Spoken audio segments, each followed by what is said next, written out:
Today I'm going to show you how I ship a vase.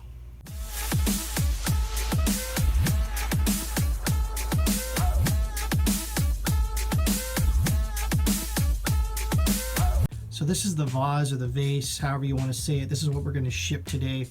It is about 24 inches tall and about 10 inches in diameter. So we found a box that will fit it nicely. You also want some space on the top and the bottom and the sides. Obviously, you don't want to ship a vase or a vase in something that's like right up against the top or the bottom, because if it's dropped, you're going to smash the top or break the bottom.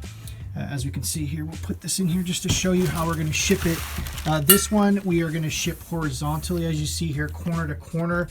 I've noticed that over the years when I ship things corner to corner, it works out a lot better. So we could ship it basically like this, but chances are of it getting dropped on one of these sides is going to be high. So we're going to actually ship this one horizontally. We're going to build up this first layer right now, and I'll show you that right now.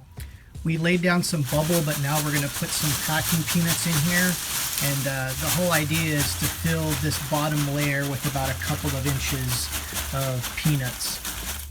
So this is what it looks like with the layer. So we got a layer of heavy-duty bubble wrap on the bottom, and then we're going to have a layer of packing peanuts. And so the reason why we put the packing peanuts is if it's dropped in any way, there's space in between them, so it's going to give.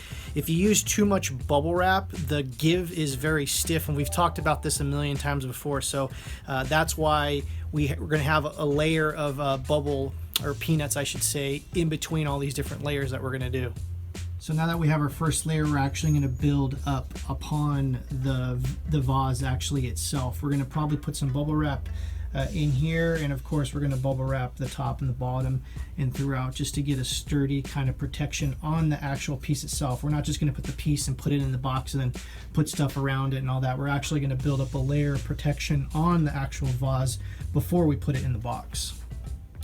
First, we made a nice little collar here on where it tapers in. This is just something I do. You don't really have to do this. You can just bubble wrap the whole thing. But what I found out, that if you actually secure up the taper part, it becomes more flush in a straight line. So if it ever has some impact on one of the sides, it's going to be less likely to snap in that center. So that's one of the steps that I do here, is securing that neck. Some vases won't have that neck, but for the most part, if they do, just secure whatever it is to get that flush kind of even look there. As you can see, I also do a crown bubble wrapping. Before we wrap the whole thing, the top is usually something that you're going to want to wrap too before you do the whole overall wrapping. As we can see here, it's enclosed, and if there's any banging or such on that, it's not going to chip even from the top. It's going to be very well secured. And just make sure, if you're taping any of this stuff, that you do not tape the actual piece of the vase.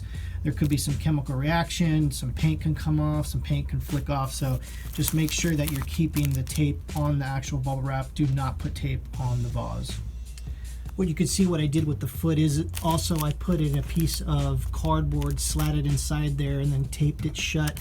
That's just so there's some extra protection there on the corners. I might do it also to the top one, and we'll do that right now. As you can see, I also did one to the very top. Now your thing should basically stand. Now I highly suggest, once you bubble everything up, not to just leave it if it's standing, because it will have a tendency, as you can see, to tip over. So if you're going to be working on your piece, make sure that it's laying flat like that, and it's not going to roll off a table or anything like that. So just be very cautious during this process. As you see, I clipped some of the corners here so that when we did this, it would fit in there nicely without those corners being jagged, as you can see. So we did that for both the foot and the crown. There's the foot one, so we're all set, and this is ready to go lay into the box.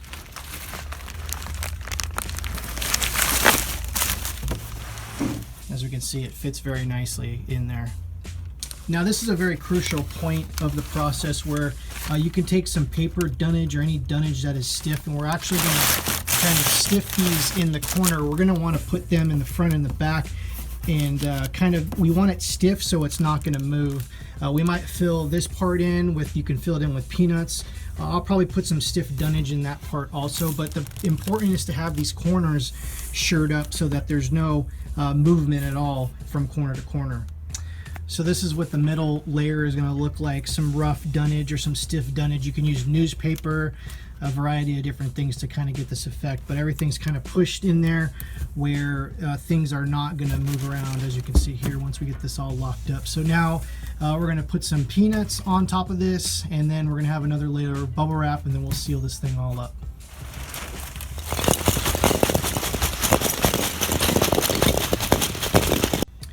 And that's what the second layer of bubble peanuts look like, and then we're going to just finish it off with a layer of bubble wrap and then seal it all up. And there you have it. Some might say this is actually overkill what I did, but it's better to be safe to be sorry, especially if you're shipping like a vase that's worth hundreds of dollars, if not thousands of dollars. This is definitely the way to go. So just one of the kind of warnings or suggestions I should say to leave you off with is whenever you're going to sell a vase, definitely make sure you have the box and all the packing material, because you'll soon see that you might not have enough. So just make sure you have all that stuff when you're listing, and just to have it on hand for when it sells, because you're going to need all this stuff, especially trying to find a box that's going to fit. And I highly suggest not Frankensteining a box for a vase unless you can somehow make it sturdy on all 4 sides, actually all 6 sides. And so just to make sure that if you do Frankenstein a box, that the sides are very secure, that they're not going to cave in or anything like that. So I hope you learned something from this. If you did, definitely click the like button, and we'll see you next time. Take care. What you know about rocking the wolf on your noggin? What you knowin' about wearing a bird box skin? I'm digging, I'm searching right through that luggage. One man's trash, that's another man's. Your granddad,